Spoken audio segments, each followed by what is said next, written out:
અહેમદાબાદ મિત્ર ન્યૂઝમાં આપનું સ્વાગત છે। વડોદરા શહેરના ગોરવા મધુનગર બ્રિજ પાસે આવેલી ગાર્ડન રેસ્ટોરન્ટમાં આગનો બનાવ બન્યો। આ આગે ભયાનક સ્વરૂપ ધારણ કરતા અફરાતફરી મચી ગઈ હતી। આ રેસ્ટોરન્ટ આખી વાંસની લાકડીઓમાંથી બનેલ હોવાથી આગ લાગતા જ આંખના પલકારામાં બળીને ખાખ થઈ ગઈ હતી। આ આગમાં સદનસીબે કોઈ જ જાનહાનિ થઈ નથી, પરંતુ આખી ગાર્ડન રેસ્ટોરન્ટ બળીને ખાખ થઈ ગઈ હતી।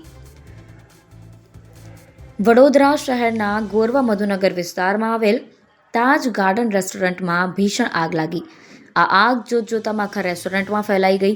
જોતજોતામાં વાંસની લાકડીઓ હોવાથી ભડભડ સળગી ઉઠી। આ બનાવ અંગે Vadodara fire and emergency Chhani TP તીર સ્ટેશનને જાણ કરાતા તાત્કાલિક ટીમ ઘટના સ્થળે પહોંચી અને આગને કાબૂમાં લેવાના પ્રયાસ શરૂ થયા। આ ફાયર બુઝાવે તે પહેલાં જ આખું ગાર્ડન રેસ્ટોરન્ટ બળીને ખાખ થઈ ગયું હતું। આ બનાવ અંગે ગોરવા પોલીસ અને સ્થાનિક વીજ કંપનીની ટીમ પણ તાત્કાલિક ઘટનાસ્થળે દોડી આવી। આ આગ વાંસની લાકડીઓથી બનેલ ગાર્ડન રેસ્ટોરન્ટ હોવાથી ઝડપી પ્રસરી હતી। આગ લાગતા આસપાસના વિસ્તારોના લોકોના ટોળેટોળા ઉમટી પડ્યા હતા। સદનસીબે આગની ઘટનામાં કોઈ જ જાનહાનિ થઈ નથી।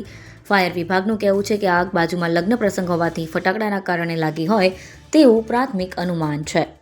અહેમદાબાદ મિત્ર ન્યૂઝની યુટ્યુબ ચેનલને સબસ્ક્રાઇબ કરો અને બેલ આઇકોન જરૂરથી દબાવો, જેથી દરેક મહત્ત્વના વિડીયોની નોટિફિકેશન તમને મળતી રહે।